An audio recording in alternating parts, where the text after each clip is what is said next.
Monsieur le recteur, mesdames et messieurs, je voudrais vous dire combien je suis heureux d'être parmi vous. Vous qui êtes les professeurs et les élites d'une des plus prestigieuses universités de Russie. Vous êtes les citoyens d'un grand pays qui a joué un grand rôle dans l'histoire du monde et dont la contribution aux arts et aux sciences n'a cessé au cours des siècles d'être inestimable. Oui, monsieur le recteur, je connais les noms prestigieux de cette université. Soukhoï, Tupolev, Joukovski, Korolev. Ce sont des scientifiques de renommée mondiale qui ont étudié sur les bancs de cette université. Alors il existe entre nos deux nations des liens très profonds, des liens qui ont été tissés par l'histoire et par le sentiment. La France et la Russie se sont parfois combattus, mais nos deux peuples ne se sont jamais haïs. Nos deux peuples éprouvent l'un pour l'autre de l'amitié et de la fraternité. Nos deux peuples ont en commun d'avoir traversé des épreuves terribles, et la Russie a traversé des épreuves terribles, sans que jamais son âme ne disparaisse. L'âme russe a survécu au totalitarisme. Elle a même fini par le vaincre, comme l'âme française a fini par être plus forte que tout ce qui menaçait de la détruire. Depuis toujours, nos deux peuples, le peuple russe et le peuple français, se respectent et savent au fond d'eux-mêmes que ce qu'ils ont en commun est plus fort que ce qui les sépare. Depuis toujours, nos deux peuples ont le pressentiment que l'amitié de la Russie et de la France est nécessaire à l'équilibre du monde. Pour l'équilibre du monde, nous devons être amis. Alors à travers vous, j'apporte le salut de la jeunesse française à la jeunesse de Russie. On dit que désormais toutes les jeunesses du monde se ressemblent. Moi je pense qu'elles ne se ressemblent pas, mais qu'elles se comprennent. Qu'elles aspirent toutes à devenir maîtresses de leur destinée et que toutes les jeunesses du monde placent cette destinée à l'échelle du monde et non pas à l'échelle de son seul pays. La jeunesse d'aujourd'hui, quelle que soit sa nationalité, veut conquérir le monde. Elle veut le façonner à son image. Elle veut que le monde de demain ressemble à ses rêves. Vous êtes l'élite intellectuelle d'un des plus grands pays du monde, la Russie. Vous êtes destinés à devenir des savants, des ingénieurs, les techniciens qui construiront la Russie nouvelle. De votre savoir, de votre intelligence, va naître un monde nouveau, une Russie nouvelle. Eh bien, dans ce monde nouveau, la Russie et la France doivent s'unir pour que ce monde soit en paix, pour qu'il soit plus heureux, pour que ce monde soit plus juste. C'est notre devoir de porter ces idées. Songez à ce que la Russie et la France peuvent accomplir ensemble dans le spatial, dans l'aéronautique, dans le nucléaire, dans l'énergie, dans l'automobile, dans les transports. Ne travaillons pas les uns contre les autres. Travaillons ensemble.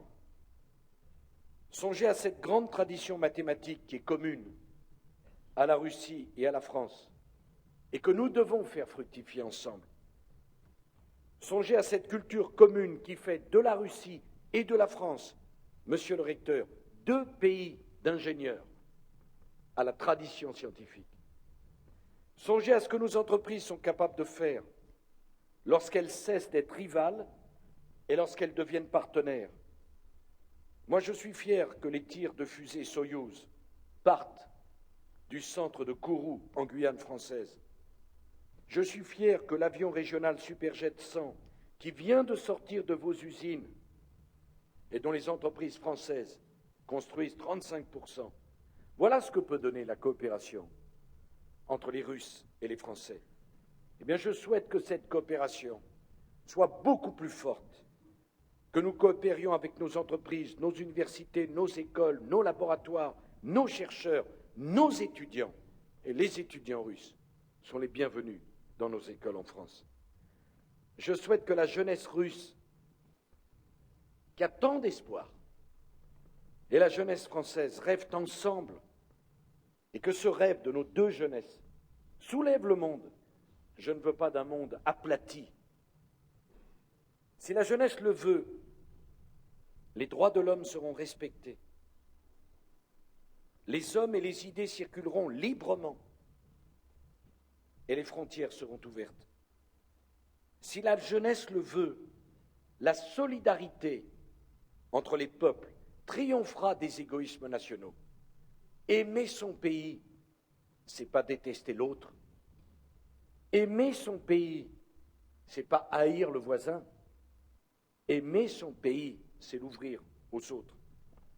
Et si la jeunesse le veut, l'humanité prendra enfin conscience de la menace qu'elle fait peser sur l'avenir de la planète et s'engagera résolument dans la lutte contre le réchauffement climatique. Si la jeunesse le veut, le choc des civilisations ne se produira pas. Si la jeunesse le veut, la guerre des religions n'aura pas lieu, ni les guerres de la faim, ni les guerres de l'eau. Si la jeunesse le veut, le monde vivra en paix. Alors nous savons que nous avons à construire tous ensemble un nouvel ordre du monde. Et ce nouvel ordre du monde ne doit pas reposer sur la volonté de puissance. Le sort de chacun dépend de celui de tous.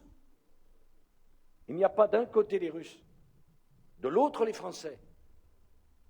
Chacun d'entre nous sommes responsables pour notre part d'une partie de l'avenir de ce monde. Et nul ne peut espérer relever les défis planétaires avec ses seuls moyens. Travailler ensemble n'est pas un choix, c'est une obligation dans le monde d'aujourd'hui. Nul ne peut plus espérer accomplir seul son destin. Nul ne peut plus espérer que ses frontières le mettent à l'abri des malheurs du monde. Nul ne peut espérer se développer en vivant replié sur lui-même, à l'écart du grand métissage de l'esprit humain, du grand brassage des cultures et des connaissances. Vous voulez développer la Russie. Vous avez voulu relever la Russie. Vous y êtes arrivés. Mais faites-le en vous ouvrant aux autres, non pas en vous repliant sur vous-même. Seul, chaque pays est fragile. Ensemble, chaque pays est fort. À l'ONU, au nom de la France, j'ai proposé un New Deal écologique et économique planétaire comme la condition d'un nouvel ordre mondial. Dans ce nouvel ordre, la Russie et la France, en unissant leurs forces et leurs volontés, nous allons le construire. La Russie est spécifique, elle l'a toujours été. Mais la Russie et l'Europe doivent travailler ensemble, doivent se comprendre, doivent collaborer, doivent s'entraider. La Russie et la France, unies par une même volonté, par les valeurs de civilisation qu'elles ont en commun, peuvent convaincre le monde entier de la nécessité de vivre en paix. Je veux parler ici au nom de toute l'Europe et pas seulement de la France. Je veux dire à la Russie, au nom de l'Europe, que lorsque l'Europe et la Russie s'affrontent, elles s'affaiblissent mutuellement. Nous avons tout à perdre d'un affrontement entre nous. Je veux dire à la Russie, je veux dire à la jeunesse russe, que lorsque le fossé se creuse entre l'Europe et la Russie, ni l'une ni l'autre ne sont en mesure de peser de façon décisive sur les affaires du monde. L'Europe a besoin de la Russie. Et qu'il me soit permis de dire ici que la Russie a besoin de l'Europe. La Russie veut être respectée pour ce qu'elle est, et elle a raison. Parce que la Russie est un grand peuple, une grande puissance, une grande civilisation qui a trop souffert. L'Europe respecte la Russie. La Russie veut être reconnue comme une vieille et grande nation, que son histoire et la vitalité de son peuple appellent à jouer un grand rôle sur la scène du monde. Et la Russie a raison. Sa place est aux côtés des grands du monde. L'Europe reconnaît cette place. L'Europe veut que la Russie joue tout son rôle. L'Europe ne veut pas d'une petite Russie. L'Europe souhaite une grande Russie. Et l'Europe sera toujours avec la Russie pour qu'elle soit respectée et qu'elle soit reconnue. La France plaidera toujours dans le monde et en Europe la cause de la Russie. Mais la France dit à la Russie, vous êtes un grand du monde, vous en avez tous les droits, vous devez également en exercer tous les devoirs. Comme la France. Il n'y a pas de droit sans devoir.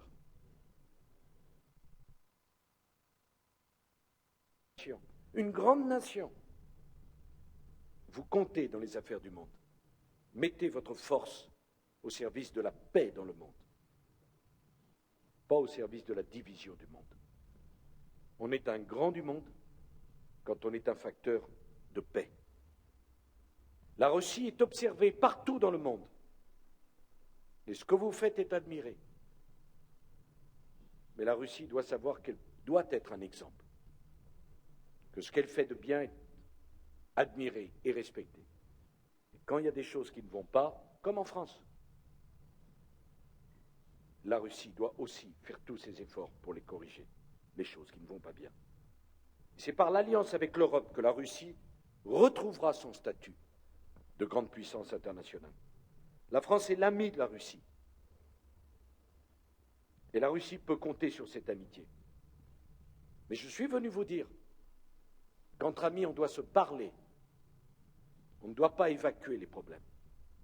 On doit les regarder en face. Être des amis, ça sert aussi à cela. Être franc sur ses accords et parfois sur ses désaccords. La Russie sera d'autant plus reconnue et d'autant plus respectée qu'elle s'engagera dans les affaires du monde, non seulement au nom de ses propres intérêts, ce qui est parfaitement légitime, mais aussi au nom de l'intérêt de tous les hommes. Et ça vaut aussi naturellement pour la France. La France n'a jamais regardé la stabilité, la prospérité, la puissance de la Russie comme une menace pour le monde, mais au contraire comme un facteur essentiel de son équilibre. Et la confiance retrouvée de la Russie, ça peut contribuer à la stabilité du monde. La Russie a raison de plaider que nulle nation n'a la légitimité, ni les moyens, de décider seule pour toutes les autres. Nulle nation, pas même la première. La Russie a raison de dire que la réalité du monde qui se construit sous nos yeux est multipolaire. Mais le monde est dangereux, il exige plus de coopération et plus de droit international. La France veut que la Russie rejoigne l'Europe pour pouvoir main dans la main faire triompher ses convictions. Europe et Russie, nous devons travailler ensemble. Et la France espère dans cet élan du cœur et de la raison qui pousse depuis toujours les peuples européens et le peuple russe à se rapprocher. Cet élan, je voudrais en terminer par là, viendra d'abord de vous les jeunes. Vos parents vous laissent ce monde. Mais ce monde, vous allez le laisser à vos enfants. Vous êtes responsable de ce qu'il va devenir. Vous prenez la société russe à un moment de son histoire. Vous allez l'accompagner dans son développement et dans son changement. Bien, cet élan, je veux que la jeunesse russe, avec la jeunesse française, ils le construisent avec enthousiasme, avec audace, avec idéalisme. Ayez de grands rêves pour avoir de grandes vies. Avec des petits rêves, on a des petites vies. Ne laissez personne vous voler vos rêves. Ayez le plus d'ambition possible. Ne laissez personne réduire vos ambitions. Ayez de l'ambition pour vous, pour vos familles, pour votre pays. Mais mettez cette ambition au service de la coopération entre les peuples, de l'amitié entre les peuples, de la paix entre les peuples. Changez le monde. Jeunesse de Russie, dont vos parents ont connu tant d'épreuves. Et pourtant vous êtes là, comme toutes les autres jeunesses. Ce qui montre que la jeunesse est plus forte que tous les totalitarismes.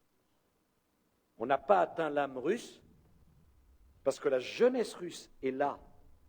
Eh bien, quand je vous vois, quand je vois cette jeunesse russe pleine de vie, pleine de talent, pleine de générosité, pleine d'ardeur, alors malgré les tragédies qui bouleversent le monde, malgré les drames, malgré les menaces, malgré les dangers, eh bien, je me prends à espérer que l'humanité va se ressaisir et qu'ensemble nous allons construire un monde meilleur. Je ne suis pas venu donner des leçons. Je n'en ai aucun titre et aucun droit. Et on ne donne pas de leçons au peuple russe. Je suis simplement voulu vous dire, grand, vous l'êtes redevenus, soyez des facteurs de paix, soyez exemplaires, construisez une société russe apaisée, ouverte, démocratique, tolérante, et le monde vous en sera reconnaissant. Je vous remercie.